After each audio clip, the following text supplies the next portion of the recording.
Boa noite a todos.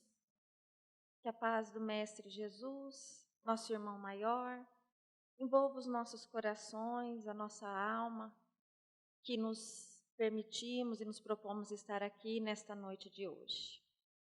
Todos os dias, milhões de almas retornam à pátria espiritual.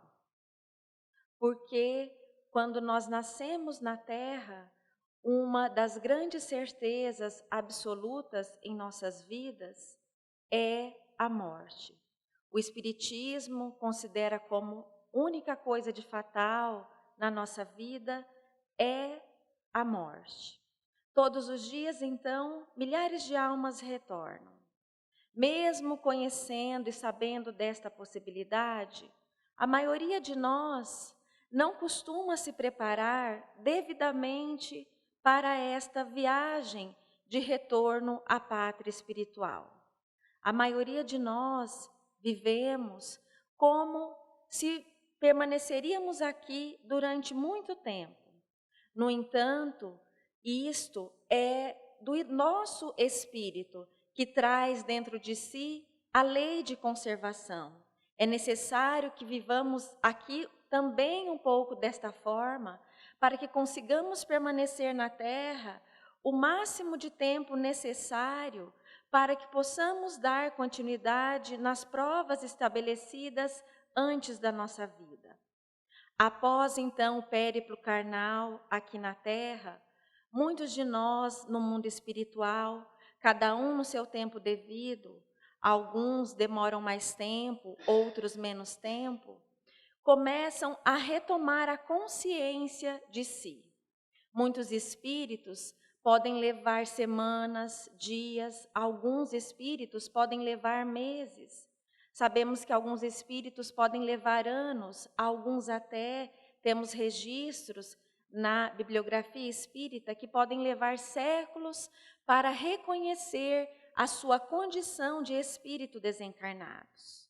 Outros, no entanto, que têm algum conhecimento, algum nível evolutivo, espíritos em nível mediano, muitas vezes esta lucidez do seu estado de desencarnação se dá um pouco antes. Quando ele se depara reconhecendo que ele já é um espírito desencarnado, que se encontra no mundo espiritual, ele passa a tomar consciência plenamente dos seus propósitos, da sua vida, a identificar como ele realizou a sua jornada terrestre. Na maioria das vezes, grande parte de nós fazendo passados períodos de angústia, de saudade, de aflições, que são inerentes a todos os espíritos, e isso é natural, ele passa a fazer uma análise mais profunda do tempo vivenciado aqui no planeta Terra. Desta forma, então, muitas vezes começamos a concluir que não aproveitamos adequadamente a nossa estada aqui no planeta Terra. Muitas vezes mal barateamos a oportunidade reencarnatória, não produzindo tudo aquilo que havíamos nos preparado no passado. Aplicamos o nosso tempo de forma equivocadamente. Nos utilizamos dos instrumentos e das oportunidades que nós tínhamos de outra forma. Então, neste período de análise, e que acontece com a maioria dos espíritos, é que muitas vezes os espíritos começam a se assenhorar dele um grande sentimento, o sentimento de remorso, de intranquilidade. Bate então um grande desejo então de retornar novamente e refazer os caminhos.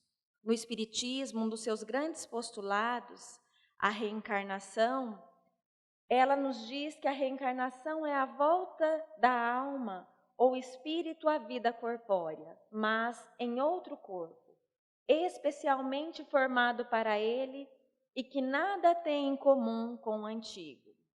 Muito embora nos primeiros momentos, onde o espírito vive angústias pungentes e muitas vezes, através da literatura, e do depoimento de muitos espíritos que o desespero é tão grande que muitas vezes gostariam e desejariam retornar imediatamente, voltando, alguns deles imaginavam no próprio corpo. Mas sabemos que isso não é possível, que o corpo é perecível, é um instrumento que nós vamos nos utilizar e devemos fazê-lo da melhor maneira enquanto estamos aqui na Terra. Passado então esses momentos, sempre assessorados pelos bons espíritos, porque nunca estamos a sós. Muito embora não tenhamos cumprido os programas devidos na nossa reencarnação, sempre estamos cercados de boas almas que vão nos auxiliar nesta necessidade. No Livro dos Espíritos, uma das obras básicas do Espiritismo, onde Kardec questiona aos espíritos, eles nos informam a respeito da grande importância da reencarnação. Sabem os espíritos, perguntou Kardec, em que época reencarnarão? E os espíritos responderam: pressentem-na, como sucedem ao cego que se aproxima do fogo. Sabem que tem de retornar um corpo, como sabeis que tendes de morrer um dia, mas ignoram quando isso se dará. Porque estamos no mundo espiritual, observamos realmente tudo aquilo que aconteceu nas nossas vidas e um grande desejo assoma a nossa alma, de retornar e fazer melhor desta vez. E somos envolvidos por um grande desejo, uma grande sede agora de fazer o melhor. E assistido por essas almas generosas, somos avisados que nós precisamos esperar. Mas que teremos uma nova oportunidade. Mas por que precisamos esperar? Os amigos nos mostram, então, uma grande fila. A gente observa que, assim como nós, existem outras centenas, às vezes milhares de almas que desejam também, que faliram como nós, e desejam também arduamente, ansiosamente retornar. E nós então começamos naquele périplo, naquele pedido de dizer: eu quero ir de qualquer jeito, eu posso ir de qualquer forma, eu não vou exigir nada dessa vez. Mas os espíritos falam: calma, então tem essa outra fila aqui também. Mas a gente observa a fila e ela é grande do mesmo jeito. Porque o arrependimento bateu e todos aqueles como nós que se encontram na mesma condição espiritual têm o mesmo sentimento. Porque quando estávamos aqui na Terra, temos o esquecimento providencial. E ele é providencial muitas vezes porque se recordássemos plenamente do passado, viveríamos atormentados com grandes dores, com grandes culpas também do passado, envergonhados com o encontro de pessoas que ferimos, que destruímos o nosso passado. O esquecimento, então, é providencial. Viemos aqui e muitas vezes esquecemos aquilo que foi planejado. Muitos casais, quando retornam no mundo espiritual, planejam, por exemplo, receber nos seus lares 4 filhos.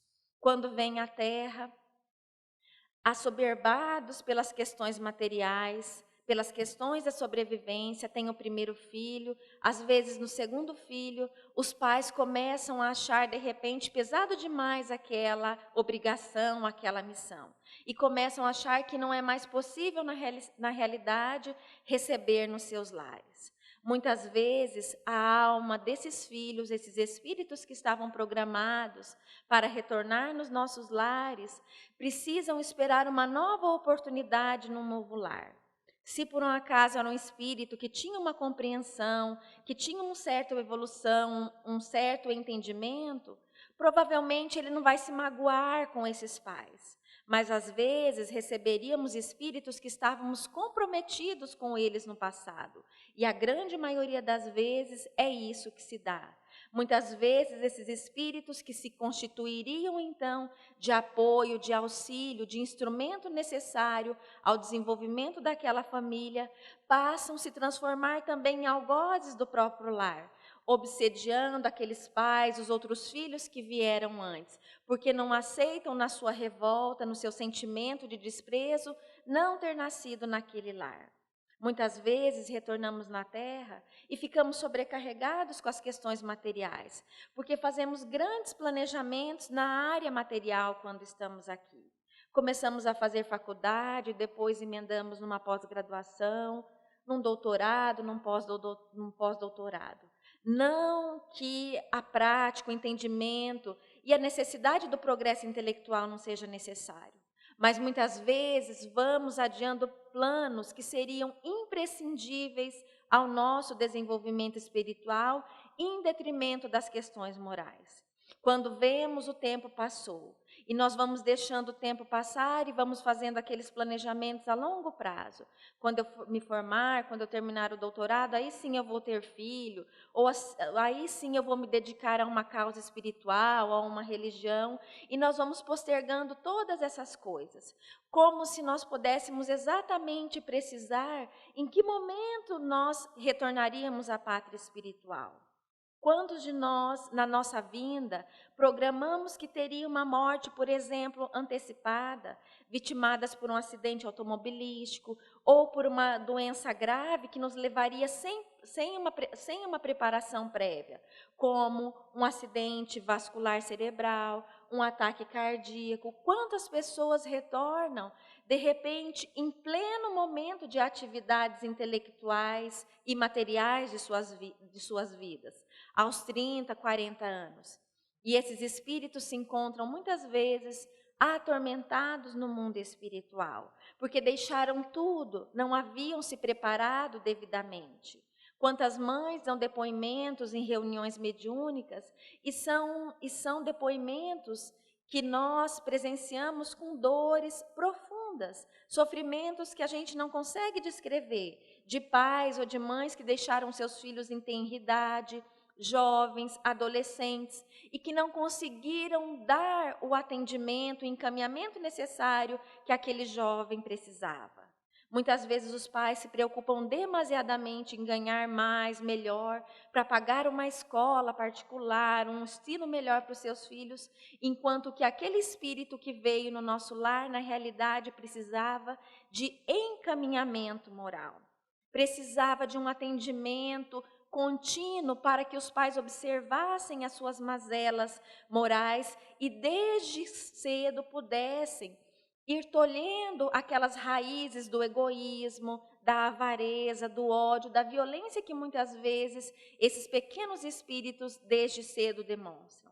Mas nós, envolvidos no mundo moderno, nessa correria, cada um mais envolvido com as suas questões pessoais, momento em que nós percebemos que as pessoas são muito egoístas, cada um pensa realmente na sua problemática, nos seus desejos, nos seus planos, passamos a deixar de olhar a nossa família com um olhar mais terno, com um olhar de maior importância. Nesse momento, então, muitas vezes, no mundo espiritual, nós somos acometidos por esse sentimento de tristeza, de amargura, por ver que a maioria das vezes falhamos naquilo que nos propusemos aqui na Terra. Allan Kardec, então, volta a questionar os espíritos. Todos os espíritos se preocupam com a sua reencarnação? E os espíritos respondem: muitos há que em tal coisa não pensam, que nem sequer a compreendem. Dependem de estarem mais ou menos adiantados. Para alguns, a incerteza em que se acham do futuro que os aguarda constitui punição. Emmanuel também nos esclarece que nenhuma encarnação é igual à outra, assim como nenhuma desencarnação é igual à outra. Isso, na realidade, reflete a resposta dos espíritos, que alguns se preocupam, outros não têm consciência. Muitos espíritos estão na erraticidade, naquele período em que o espírito está se preparando para o retorno, e eles não têm consciência que eles reencarnarão, porque eles não têm muitas vezes nem consciência que estão ainda desencarnados. Outros de nós já temos essa consciência e nos preparamos e buscamos o auxílio daqueles espíritos que poderão nos auxiliar nesse processo. Então, muitas vezes, o nosso pedido no mundo espiritual não é suficiente. André Luiz, no livro Nosso Lar, ele fala a respeito do ministério da reencarnação. onde os espíritos vão lá e é feito um planejamento reencarnatório para aquele espírito. E muitas vezes os espíritos vão 1, 2, 3, tem que esperar 10, 20, 30, 40, 50 anos. Imaginemos também hoje em dia, onde a natalidade no mundo que nós vivemos tem reduzido cada vez mais a grande dificuldade dos espíritos renascerem. Então, nós estamos lá no Ministério do Planejamento e aqueles espíritos que são responsáveis por isso, olha a nossa ficha lá no computador e fala assim, poxa, você, Cleia, errou muito, faliu, olha quantas encarnações, quantas oportunidades você já desprezou. O que você acha? Por que você acha que agora, dessa vez, você vai acertar? E a gente, imbuído daquela grande boa vontade, a gente fala assim, não, desta vez eu sei que eu vou acertar, eu estou com muita vontade. Então, eu realmente, com essa vontade, com esse desejo sincero, eu sei que eu vou aproveitar essa oportunidade. Mas os espíritos, às vezes, falam assim, olha, eu acho que é necessário que alguém avalize a sua ida de novo à Terra. Você precisa de alguém que venha e fale por você. Então, lá no mundo espiritual, nós precisamos, às vezes, de avalistas, fiadores aqui na Terra. Assim como nós vamos fazer um grande negócio e só a nossa garantia e só o nosso aval não é suficiente, nós precisamos contar com o aval, com a fiança de outras pessoas, às vezes de 1, 2 ou 3 pessoas, garantias reais no mundo espiritual é assim. Então, daí vem aqueles espíritos que muitas vezes estão na condição de nossos espíritos protetores. E outros amigos que já estão numa condição de elevação e fazem uma reunião e dizem assim, olha, nós acompanharemos a companheira nesta encarnação até o final da sua jornada. Acreditamos que com essa experiência que ela tenha passado, desta feita, ela vai conseguir ter sucesso na sua jornada. Então, eles nos auxiliam, eles pedem por nós também, para que a gente tenha a oportunidade de vir e ter uma reencarnação feliz e preparada. Tendo essa anuência dos bons espíritos, muitas vezes, então, podemos renascer. No mundo espiritual, então, passamos por um planejamento reencarnatório. E por isso que no Espiritismo, isso fica muito claro que nós não podemos reclamar da onde nós estamos vivendo. Se vivemos no país que estamos vivendo, na família que estamos vivendo. Muitas vezes encontramos adolescentes que reclamam, falam para os pais que não pediram para nascer. Mas no Espiritismo a gente sabe que sim, nós pedimos e a gente pode falar para eles com toda certeza que nós imploramos para nascer. Uma companheira da nossa casa, um dia falando a respeito, e ela tem o seu netinho que frequenta a evangelização infantil lá na casa que frequentamos, e ela disse que ele vivia um momento de rebeldia, né? E ele tem 4 ou 5 anos, e ela disse assim para ele, olha, Lucas, você está fazendo muito malcriação para sua mãe. Está ferindo a sua mãe, você não pode fazer desse jeito, né? Você escolheu vir nessa casa, nessa família, tua mãe está muito triste com você. Espírita não pode fazer dessa forma, porque você escolheu vir nessa família. Daí ele olhou para ela e disse assim, vovó, eu vim nessa família porque eu estava com muita pressa. Olha só, na inocência daquela criança, ele falou assim uma grande verdade. Lá nós estamos com muita pressa, e a pressa é tão grande que a gente fala assim para os bons espíritos, eu quero ir de qualquer jeito, de qualquer forma. Eu quero ir, de repente, eu não me importo que eu tenha um corpo feio, eu não me importo de nascer dentro da pobreza, da miséria, eu não me importo de ter um corpo cerceado por determinadas limitações. E às vezes as limitações que nós temos são necessárias, são pertinentes ao nosso avanço moral. Porque muitas vezes erramos, muitas vezes no campo intelectual e precisamos nascer com determinadas limitações, cerceamentos na área intelectual para que a nossa inteligência não volte, de repente, a romper com as práticas do bem. Então, houve um planejamento. Só que chegamos aqui e passamos a reclamar do corpo que nós temos, da saúde que nós temos. Muitas vezes sabíamos que viríamos vivenciar uma doença degenerativa, difícil, uma aprovação muito grande na área financeira ou econômica. Tudo isso foi planejado anteriormente, mas aqui chegamos e muitas vezes nos revoltamos neste momento onde deveríamos então ensaiar o exercício da abnegação com relação às provas que nos são concedidas. André Luiz, no livro Missionários da Luz, pela psicografia de Chico Xavier, tem um capítulo que se chama Reencarnação. É um capítulo muito amplo que oferece informações riquíssimas sobre este tema. O capítulo, sendo muito rico, por conta das nossas próprias limitações e do tempo, nos impede de falar grandes detalhes. Mas lá, André Luiz narra a história de um planejamento reencarnatório de um espírito que se chamava Segismundo, que havia errado no passado. Neste capítulo, então, apenas para nós nos situarmos no Missionários da Luz, vamos falar de 3 espíritos, 4 espíritos: Alexandre, o orientador espiritual de André Luiz, aquele que escreve o livro, Herculano, um outro mensageiro espiritual, e Segismundo, o espírito que estava planejando para reencarnar. Este capítulo também cita outras 3 personagens, encarnadas aqui na Terra: Adelino, Raquel e o seu filho primogênito que se chamava Joãozinho. André Luiz, quando na Terra, havia sido médico. E ele fica sabendo, então,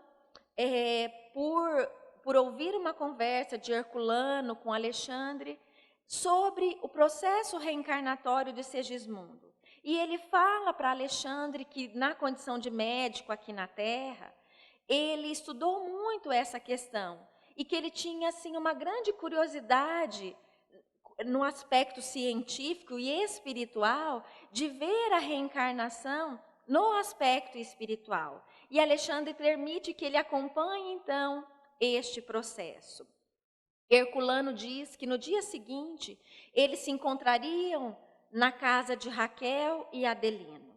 Marcaram o encontro, então, às 18 horas na casa desta família. No dia seguinte, no horário marcado, quando André Luiz chega com Alexandre, Herculano já está no portão esperando e fala para ele que Segismundo está dentro de casa. E ele diz assim para Alexandre: ora, Alexandre, eu estou um tanto preocupado. Está aproximando o momento da reencarnação de Segismundo e eu percebo que ele está um tanto cansado, abatido, nervoso com essa experiência reencarnatória. Eles adentram o lar. André Luiz narra que observa Segismundo sentado numa poltrona com aspecto de cansado realmente. Quando Segismundo vê Alexandre chegar, ele se levanta com dificuldades e vai até Alexandre e o abraça, porque eles eram amigos de outrora. Alexandre havia já auxiliado Segismundo, Raquel e Adelino e tinha sido ajudado por eles em outro momento da sua vida. Segismundo abraça Alexandre com carinho e começa a chorar. Diz para ele que está muito preocupado, muito nervoso, porque toda vez que ele se aproximava de Adelino, aquele que iria recebê-lo como pai, Adelino o afasta veementemente. Tem como se fosse um grande asco com ele, e ele tem medo que tudo aquilo que havia sido planejado não dê certo. Alexandre, um bom espírito, um espírito superior, fala para ele que se acalme, que é o momento de verdadeiramente haver o perdão e que ele deve compreender também as limitações de Adelino. Já que era o momento dele pedir o perdão de Adelino, ele tinha que compreender também as dificuldades do companheiro que se encontrava encarnado. Alexandre faz um comentário que eu acho tão interessante. Quando Segismundo, chorando, e o casal estava na mesa fazendo a sua refeição no final da tarde, ele pede para que Segismundo se acalme e diz assim para ele: não vamos perturbar o ambiente espiritual com fluidos de desalento, de desarmonia. Olha o grande respeito que a espiritualidade superior tem para com as nossas vidas. Alexandre, então, começa a observar o que se passava naquela casa, porque Herculano dizia que ele percebia uma grande dificuldade naquele casal. Ele narra que via há vários dias Adelino muito nervoso, estressado. Dizia que o diálogo já não ocorria entre aquele casal. Dizia que Adelino todos os dias chegava muito cansado em casa, sempre senho, carregado, não conversava com a esposa. Alexandre, então, diz assim: vamos observar isto melhor. E se aproxima da mesa onde a família fazia a refeição. Quando ele se aproxima e começa a observar, a esposa faz um questionamento a Adelino. Diz assim: Adelino, e o negócio que você esperava, deu certo? E o esposo, de senho carregado, apenas responde à esposa apenas com monossílabos. Diz assim: não. E ela fala assim: mas o cliente não procurou você? Ele diz: não, nem olhava para a esposa. Ela, um pouco tanto constrangida, mas ainda faz mais um questionamento para o esposo. Mas você ainda está interessado no negócio? E ele diz assim: sim. E ela, mais uma vez, fazendo um grande esforço, embora já contrariada, pergunta para ele: você pretende viajar até o encontro dele no próximo final de semana? E ele diz assim: talvez. A esposa silencia porque via que o companheiro realmente não estava aberto ao diálogo. Nesse momento, Alexandre, observando a dificuldade daquele momento e vendo realmente que a situação psíquica do ambiente e dos cônjuges não era boa, se aproxima da pequena criança que tinha mais ou menos 3 ou 4 anos, coloca a mão sobre o peito do pequenino, que de repente no influxo do pensamento de Alexandre, diz assim: mamãe, o papai está triste? Quando a criança faz essa pergunta, a mãe se assusta e o pai também levanta o olhar. E ele faz um questionamento: mamãe, por que o papai está triste? E ela diz assim: Joãozinho, eu acho que o papai está triste por conta dos negócios. E a criança novamente pergunta: mamãe, e o que são os negócios? E a mãe diz assim: Joãozinho, os negócios são as lutas de todo dia. E a criança, mais uma vez, mostrando uma inteligência não peculiar para a sua idade, diz assim: mamãe, o papai é feliz nos negócios? E a mãe diz assim para ele: sim, Joãozinho, o papai é feliz nos negócios. E a criança volta a dizer: mas o papai não é feliz aqui em casa? E a mãe: não, Joãozinho, o papai é feliz aqui em casa. É que no mundo dos negócios, o seu pai tem que estar bem. Nas lutas de todos os dias, o seu pai tem que se apresentar feliz aos clientes, às pessoas com que ele fala. E quando ele retorna ao lar, muitas vezes ele se encontra cansado. Não que ele se encontra triste. Então, muitas vezes ele fica em silêncio. O pai observando tudo aquilo com muita atenção. Hora que a mãe finaliza, diz assim: não, Joãozinho, eu não sou triste aqui em casa. Ele levara um súbito susto na realidade daquele diálogo daquela criança que apresentava uma maturidade muito grande com relação àqueles questionamentos. E ele diz assim: ora, Joãozinho, sua mãe disse muito bem, eu não estou triste. Na realidade, eu estou cansado. E quando a gente vem para o lar, eu fico em silêncio, muitas vezes para pensar nas questões que se passaram. Mas eu sou muito feliz aqui em casa. E a criança novamente volta a falar assim: papai, você sabia que eu já sei orar? E o pai diz assim para ele: é, Joãozinho? A mamãe me ensina todos os dias a orar. E todos os dias a mamãe me ensina a orar por você. Ele: é, Joãozinho? E a criança imediatamente diz assim: papai, eu vou te mostrar. E solta os talheres, instintivamente coloca as 2 mãos postas, eleva o olhar e diz assim: papai do céu, obrigado pela família. Protege o meu papai nos negócios do seu dia a dia. O pai, ouvindo aquela prece tão singela daquela criança, deixa que 2 lágrimas rolem do seu olhar, porque ele sente a delicadeza dos sentimentos. Ele então diz assim: nossa, Joãozinho, que linda a sua prece. E a criança mais uma vez volta e diz para ele: papai, por que você não vem orar conosco esta noite? E ele diz assim: meu filho, eu tenho trabalhado muito, mas hoje eu vou fazer um grande esforço para retornar mais cedo ao lar, para fazer as orações com você e com a mamãe. A criança sai feliz, brincando, e ele passa a ter um diálogo com a esposa. Se desculpa daquele momento e fala assim para ela que ela havia narrado ao filho com tanta doçura, com tanta ternura, aquilo que ele vivenciava que nem ele mesmo conseguira falar, e aquilo mexeu com os seus sentimentos. E ele passa a colocar para ela que ele vivia períodos de muito cansaço. Ele falou assim: há alguns meses eu tenho estado muito ansioso e muito nervoso, porque todos os dias, quando se aproxima o momento de nos deitarmos e de dormir, eu sinto como se tivesse uma presença que se aproxima de mim. Imediatamente, quando eu deito e eu durmo, logo depois que eu durmo, eu começo a ter pesadelos terríveis.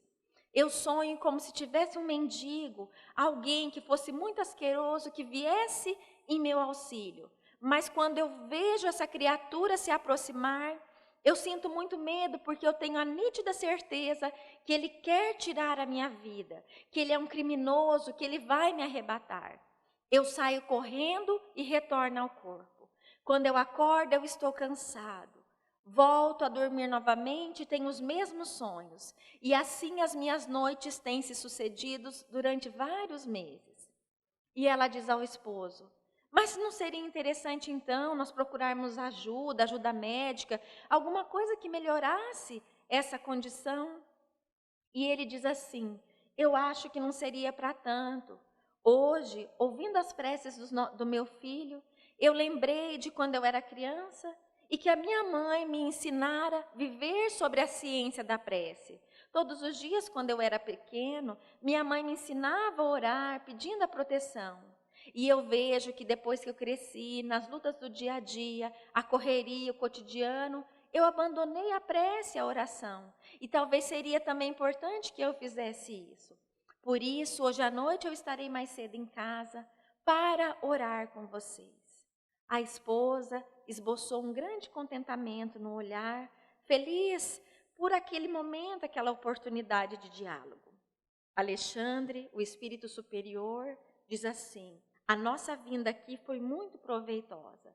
Vamos aguardar até a noite, então, o momento que ele retorna ao lar, porque no momento que eles se desligarem do corpo, é importante que nós estejamos juntos para conversar com eles. Vamos abrir um pequeno parênteses nesse momento da história. Todos os dias, quando nós dormimos, apenas o que dorme é o nosso corpo. Quem sente cansaço é o nosso corpo, o nosso espírito não se cansa nunca. Por isso é imperioso que muitas vezes, antes de dormir, passemos a fazer o exercício da oração na nossa vida, pedindo que durante o sono nosso espírito possa estar em contato com os benfeitores do mundo invisível, com nossos anjos guardiães, com aqueles espíritos que possam nos auxiliar na jornada aqui na Terra. Muitas vezes é nesse contato com os espíritos superiores que vamos amanhecer no dia seguinte mais fortalecidos, mais amparados, por esse contato com os espíritos. E muitas vezes, quando não nos preparamos adequadamente ao sono, temos o contato, na realidade, com outros espíritos, aqueles que muitas vezes querem nos desviar da nossa jornada. É por isso que muitas vezes acordamos cansados, desestimulados, amedrontados, ansiosos, amargurados muitas vezes, porque vivenciamos experiências ruins no período de sono. Então, é imperioso este preparo antes de dormir. Voltando à história, então, naquela noite, Adelino retorna mais cedo ao lar. Faz uma oração junto com a esposa e o pequenino Joãozinho, e a criança novamente ora e pede a proteção. E a criança, novamente, sob a inspiração de Alexandre, pede para fazer a prece. E ele diz assim: papai, a mamãe me ensinou que antes de nós começarmos a fazer a prece, nós precisamos pedir a visita e o auxílio dos bons espíritos em nossa vida. E o menino faz a oração e pede que os bons espíritos venham visitar, e ele faz aquela oração. Alexandre diz assim nesse momento: olha, fomos convidados a participar da oração junto com eles. É por isso que muitas vezes no culto do evangelho no nosso lar, é que nós devemos convidar os bons espíritos. Convidemos a Jesus, os bons espíritos, os espíritos superiores, espíritos familiares, a participarem conosco, porque os bons espíritos são muito educados, são muito polidos, e eles irão participar conosco nesse banquete quando são realmente convidados para esta oportunidade. Conta então André Luiz que foram deitar após a prece e que, passado algum tempo, alguns minutos, ele percebe que Raquel se liberta do corpo, seu espírito se emancipa. E ele fala que ela se liberta de forma tranquila, de forma serena. E quando ela se liberta, ela identifica uma presença no quarto. Embora ali estivesse Alexandre, André Luiz, Herculano e Segismundo, ela observa apenas a presença de sua avó materna, que já havia desencarnado há alguns anos. A avó vem ao seu encontro e diz assim: Raquel, esta é uma noite de grande importância. Vamos permanecer em oração. Ela não percebe a presença desses outros espíritos. Passado alguns minutos, é Adelino que se desprende. André Luiz narra que ele, diferentemente de Raquel, já se desprende de forma ansioso, nervoso, agitado. E quando ele se desprende do corpo, a primeira figura que ele identifica lá no quarto é Segismundo, que está sentado numa cadeira. Quando ele percebe Segismundo, ele começa a querer voltar novamente para o corpo. Ele sente um desespero, um asco em ver aquela criatura. Alexandre se aproxima então e diz assim: se acalme, Adelino, por que tanto medo? Adelino via na presença de Alexandre um espírito do bem, como se fosse um anjo. E ele dizia assim, acreditando que ele estava vivenciando num sonho. E ele diz assim: ah, anjo do Senhor, eu sei que você veio enviado para mim pela oração do meu filho. Eu tenho muito medo deste homem, eu tenho certeza que ele quer me matar. E Alexandre diz para ele que ele deveria se acalmar, que não era nada daquilo, que aquele era um homem que vinha pedir o seu auxílio e que ele teria condições de auxiliar. Permita que ele se aproxime para que ele fale o que ele precisa. Ele dizia, eu tenho muito medo. Não tenha medo, ele é apenas um amigo que vem pedir o seu socorro. Não se negue a socorrer alguém que precisa de você. Segismundo se aproxima então, se ajoelha de Adelino, beija a sua mão e diz assim: me perdoe, meu irmão. Eu sei que eu te fiz mal no passado, mas agora não é mais isso que eu quero fazer. Neste momento, Adelino então passa a se recordar que ele conhecia Segismundo do passado. Começa a lembrar muitas coisas, que ele havia cedido, anuído no mundo espiritual junto com Raquel, para que ambos voltassem à terra e que ele receberia Segismundo na condição de filho. Então, Segismundo pede perdão e Adelino dessa vez perdoa-o realmente e diz que aceitaria então recebê-lo novamente como filho. Alexandre conta que nesse momento fluidos enegrecidos se dissipassem do corpo espiritual de Adelino. Eram aqueles elos de ódio, de mágoa, de ressentimento que liberavam aqueles indivíduos então. Alexandre conta então que os propósitos da noite foram muito bons, atenderam os objetivos. Ele diz que no dia seguinte, tanto Raquel quanto Adelina acordariam e teriam lembrança como se fosse a lembrança de um sonho, cada um com seus aspectos mais formados dentro da mente.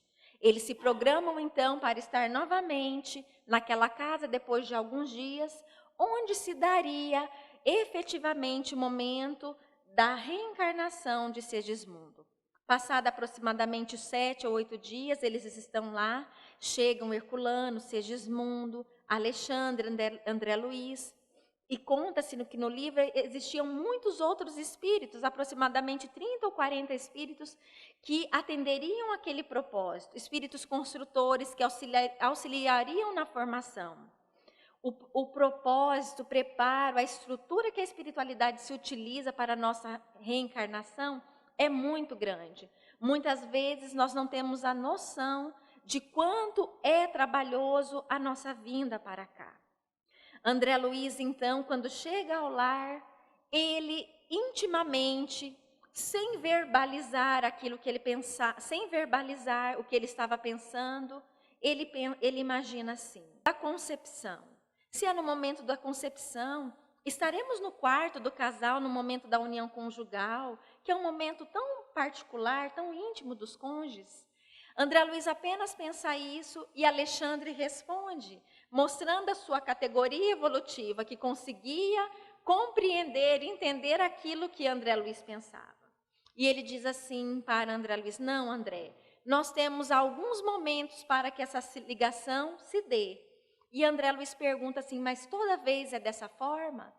E Alexandre diz: aqueles casais que vivem em bases sólidas de amor, de respeito, de fidelidade entre os cônjuges, sempre vão preservar a respeitabilidade na união conjugal. É como se formasse uma grande barreira espiritual, permitindo que os espíritos adentrassem o quarto deste casal. Por isso que isso não acontece com todos os casais, porque tem pessoas que se permitem ao sexo desregrado, ao sexo sem responsabilidade. O capítulo é muito amplo e tem informações muito importantes a esse respeito, mas que o tempo não nos permite falar. Passado, então, esses momentos, eles se adentram no quarto. Raquel e Adelino já haviam, através do sono, se desprendido. Raquel se aproxima de Alexandre e Adelino também. A avó de Raquel estava lá. Alexandre chama Segismundo para que se aproxime e começa a transmitir nele energias fluídicas, dizendo para ele que ele deveria, nesse momento, se imbuir de pensamentos de muito otimismo, amor, tranquilidade e serenidade, porque é desta forma que nós devemos vir para o planeta Terra. Quando ele começa a pensar isso, André Luiz narra que o seu perispírito começa a se modificar. Ele vai se transformando num jovem, depois num adolescente, numa criança, num bebê, até que a sua forma perispiritual se transforma num embrião, embora ele mantesse toda a consciência do momento. Neste momento, a avó de Raquel pega Segismundo nos braços para entregá-la a Raquel. E ela diz assim: Alexandre, permita que eu o receba de joelhos. Se ajoelha e a avó entrega Segismundo nos seus braços. André Luiz narra que ela acolhe Segismundo ao peito com um amor tão profundo, que ele se transformara como se fosse uma flor, que era impossível distinguir quem era a flor, quem era o pêndulo, que ambos se ligavam fluidicamente. Aquele momento, então, estava finalizado o primeiro processo da reencarnação daquele espírito.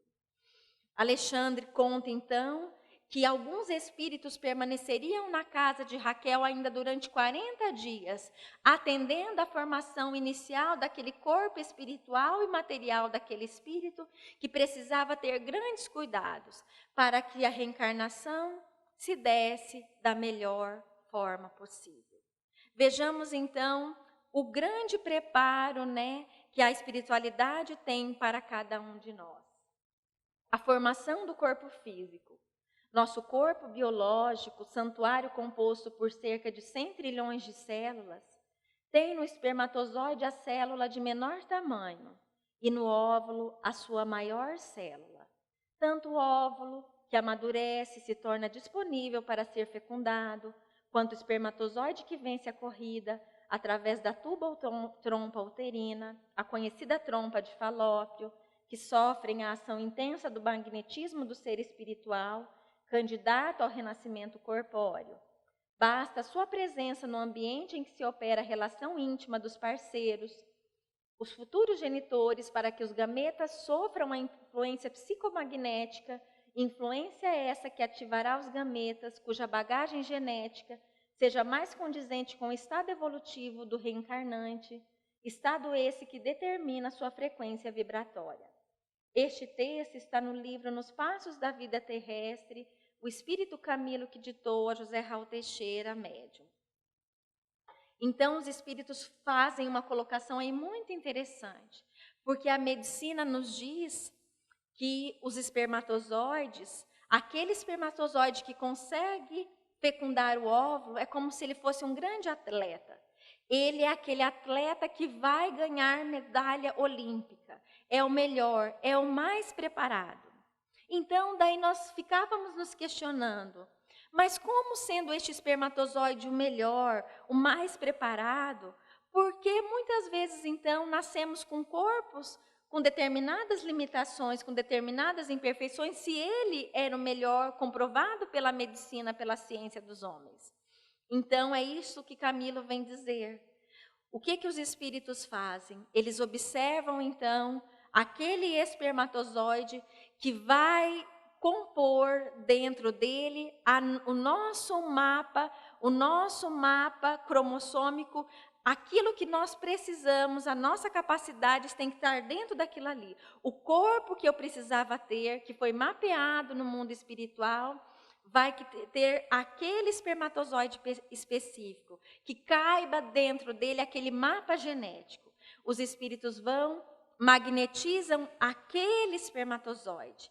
E é ele que, naquele momento da corrida, dá aquele sprint final e consegue fecundar o óvulo, conforme nos relata Camilo. Então, na realidade, o corpo que nós temos, o corpo que experimentamos, é o corpo que precisávamos ter. Se viemos com o corpo com essa ou aquela limitação, deformidade, é porque precisávamos ter essa experiência na nossa vida, na realidade. Muitas vezes até pedimos para renascer assim, com essas limitações, para que não venhamos a falir novamente em determinadas áreas. Assim como pedimos para renascer neste país, no Brasil, e muitas vezes reclamamos que vivemos num mundo que tem muita corrupção. Mas às vezes precisamos estar aqui ainda, porque nós também ainda vivenciamos a corrupção nas nossas vidas. Porque muitas vezes ainda somos aqueles que omitimos fatos importantes na nossa declaração do imposto de renda. Somos aqueles que muitas vezes vamos ao médico e pedimos para fraudar um atestado, porque não fomos no trabalho por um motivo fútil, mas compramos um atestado. Nós somos aqueles que, de repente, tentam negociar com o guarda de trânsito. Somos aqueles que infringimos a lei quando avançamos a velocidade, o sinal, e achamos que merecemos estar reencarnados em países onde o índice de corrupção é muito menor. Se precisássemos ou se já merecêssemos renascer nestes países, lá teríamos renascido. Ainda precisamos estar aqui, precisamos experimentar. O Espiritismo nos traz mais uma informação importante, que é importante que a gente não se povoe de sentimentos de ódio, de raiva, que não fiquemos blasfemando com relação às pessoas, às profissões. Lembrando que os políticos têm uma grande responsabilidade e cada um deles será cobrado, assim como será cobrado de nós a nossa responsabilidade. E se muitas coisas passam imperceptíveis ainda com relação à lei dos homens, não passam com relação às leis de Deus. Esses homens que hoje estão aí, atuando nos cargos públicos, se prepararam no mundo espiritual para essa responsabilidade. Se estão falindo, vão ter que arcar ceitil por ceitil com aquilo que não estão fazendo devidamente, adequadamente. Assim como eu, assim como vocês, que temos a nossa responsabilidade dentro do nosso ambiente profissional, na via pública, dentro do lar, onde nós estamos inseridos, temos a nossa responsabilidade. E seremos cobrados o que fizemos dos talentos que foi colocado na nossa mão. E vamos ter que reparar, pagar, cumprir, arrumar aquilo. Isso, então, também é um convite para que não engrossemos as fileiras dos revoltados do mundo, mas que passemos também a orar em benefício do nosso país. Orar em benefício daquelas pessoas que têm cargos de direção importante, para que possam estar envolvidos pelos tutelares espíritos superiores, que possam olhar em benefício do povo que necessita, que precisa, que possam passar a atuar com responsabilidade. Porque muitas vezes os nossos pensamentos de ódio, de malevolência, E muitas vezes isso faz com que aumente, na realidade, os níveis de violência no nosso país. E é um momento que não precisamos disso. Vivenciamos num país que tem coisas muito boas também. Ouvindo uma reportagem de uma socióloga e antropóloga norte-americana chamada Susan Andrews, formada em Harvard, que estudou em vários países e conheceu a cultura de vários países, ela nos relata de uma pesquisa a respeito da felicidade. Ela narra que o Brasil é um dos países que está no ranking da felicidade entre mais ou menos o 9º ou o 10º, enquanto os Estados Unidos, o seu país de origem, atua ali, está classificado entre 79 e 80, por exemplo. E ela fala muitas vezes, as pessoas falam a respeito do PIB desses países. E ela diz, as pessoas esquecem muitas vezes que o PIB dos Estados Unidos também foi conquistado à custa de muita dor, de muito sofrimento. Quando, por exemplo, eles financiaram a guerra do Iraque, quando eles financiaram situações onde estimulam muitas vezes um livre comércio, um comércio de consumo. É importante que a gente faça reflexões nas nossas vidas. Susan, na realidade, fala que quando veio para o Brasil, para conhecer o Brasil e fazer essa pesquisa, ela ficou encantada e ela não mais conseguiu sair daqui. Ela vive já no nosso país há 15 anos, vive em Porangaba, em São Paulo, e faz trabalhos específicos nessa área de comunicação, de desenvolvimento humano. Ela atuou junto com o Dalai Lama na Índia, ela é uma monja e prega a felicidade através da prática do amor.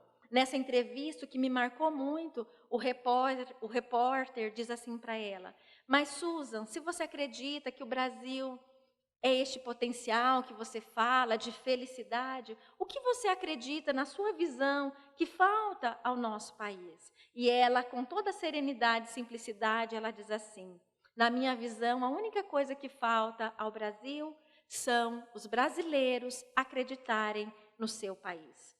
Então, acreditemos mais nas nossas potencialidades, façamos a nossa parte sem atribuir a responsabilidade ao outro. Façamos a nossa parte, aquilo que está nas nossas condições fazer, buscando a nossa evolução, o nosso progresso, na certeza que a nossa reencarnação foi muito programada, foi muito estudada, conforme vimos no livro de Martins Peralva, que relata as fases determinadoras da reencarnação.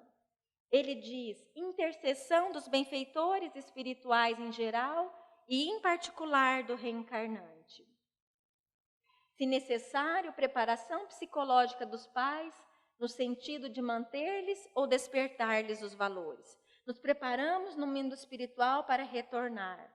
Pedimos para os pais nos receber. Encontros no plano espiritual do candidato à reencarnação com os futuros genitores. Como aconteceu com Segismundo, Adelina e Raquel, se encontraram, conversaram antes.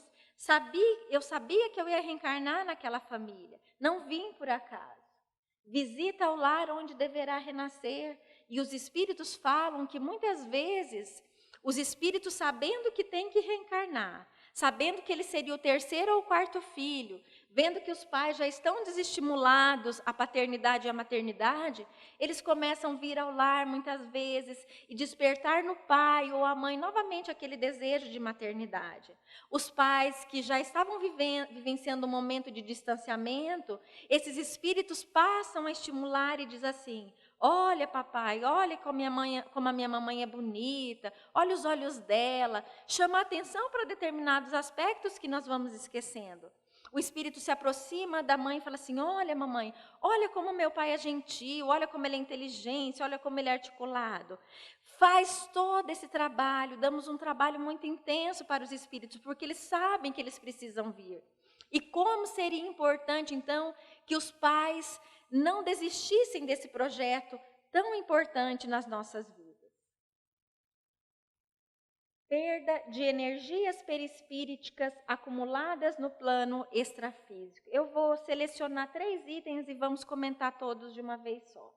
Assimilação de elementos fluídicos do plano corporal, em que substituição às energias mencionadas acima, por pertencerem ao plano espiritual e a este devem ser restituídas.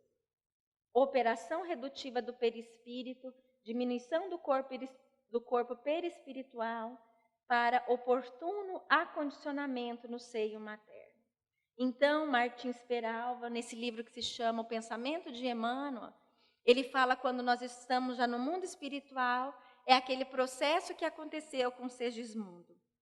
Alexandre se aproxima dele e passa a transmitir-lhe energias que vão fazer essa transformação perispíritica, redução. Ele passa a modificar o seu perispírito e ele vai se libertando das energias espirituais e assimilando energias materiais.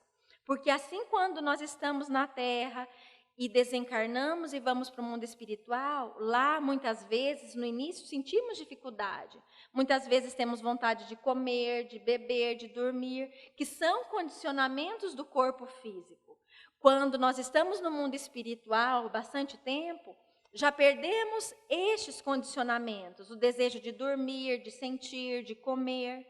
E nós precisamos assimilar então, outros fluidos materiais, para que a gente possa, então, se ligar a um corpo material. Vejamos, então, todo o trabalho que a espiritualidade tem para conosco.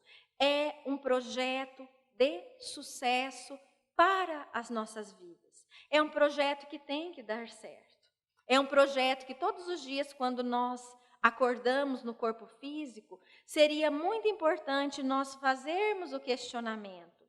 O que eu fiz até este momento na minha vida, na minha existência aqui na Terra? O que eu posso fazer de melhor? O que eu posso fazer de melhor para avançar moralmente, intelectualmente? Assim como fazemos planos do campo material, façamos planos também espirituais. Observar as nossas mazelas morais, as sombras que estão presentes em nós. Essas sombras que nos perseguem, as várias facetas do ego que diz Joana de Ângeles. O orgulho, a vaidade, a intriga, a maledicência, a prepotência, a arrogância, a amargura, a culpa e tantas outras coisas que vêm e que nos acompanham há muito tempo e que é necessário um esforço imperioso nosso de transformação, porque não é fácil, porque são situações, são vivências que estão conosco e que nós alimentamos há muito tempo. Muitas vezes erramos 1, 2, 3, 10 vezes na área da honestidade. Assim como políticos que erram muitas vezes, 1, 2, 3, 4, 5 vezes. Vieram com uma grande capacidade de comunicação, de falar, de envolver, e vieram muitas vezes imbuídos de bons propósitos. Mas cercaram-se de pessoas, de influências perniciosas, porque estamos num mundo onde circulamos com pessoas como nós, que temos interesses. Quantas pessoas se acercam de nós por interesses materiais também, e às vezes o nosso poder é tão limitado. Façamos sempre aquele exercício. E se fosse nós? E se fosse eu, naquele cargo, naquela situação? Como eu teria feito? Como eu teria agido? Será que eu teria tido força suficiente para rejeitar aquela oferta, para rejeitar aquele presente, para rejeitar aquele benefício? Porque muitas vezes as coisas começam com muita sutilidade nas nossas vidas. Hoje é uma carona, amanhã é uma oferta para um jantar, amanhã é só um mimo, um presente, e nós vamos entendendo aquilo como uma coisa natural. Muitas vezes também é cercado por influências espirituais que percebem as nossas fraquezas muito mais do que nós e nos estimulam ao erro. Então, por isso que é muito necessário a proposta do Cristo de orai e vigiai. Orai e vigiai, porque somos frágeis. Frágeis como ele falou a Pedro. Pedro, no mundo, os homens são mais frágeis do que perversos. Então, o que nós temos observado no mundo que nós vivemos, no país que nós vivemos, é a grande fragilidade humana. A grande fragilidade, muitas vezes, na área econômica, a grande fragilidade na área política, A grande fragilidade na paternidade, na maternidade, nos cônjuges, nos casamentos que se iniciam, se encerram às vezes no primeiro ano de relacionamento. A fragilidade dos homens, a nossa fragilidade moral, que tem muitas sombras a revolver. E que é necessário a gente buscar os interesses necessários. O estudo da doutrina espírita é uma das fundações dessas sombras, visto que o estudo, o aprimoramento, nos abre o horizonte do conhecimento e nos liberta. Nos liberta do quê?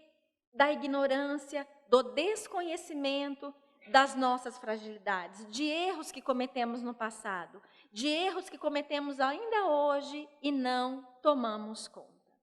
O Espiritismo, então, é esta doutrina que vem e busca reforçar na mensagem lúcida e clara de Allan Kardec, o nosso mestre maior, o convite do Cristo de há 2000 anos, nos relembrando que a reencarnação é um método sublime de evolução, com que a divindade honra seus filhos, arrancando-os da ignorância para conduzi-los ao rumo da sabedoria.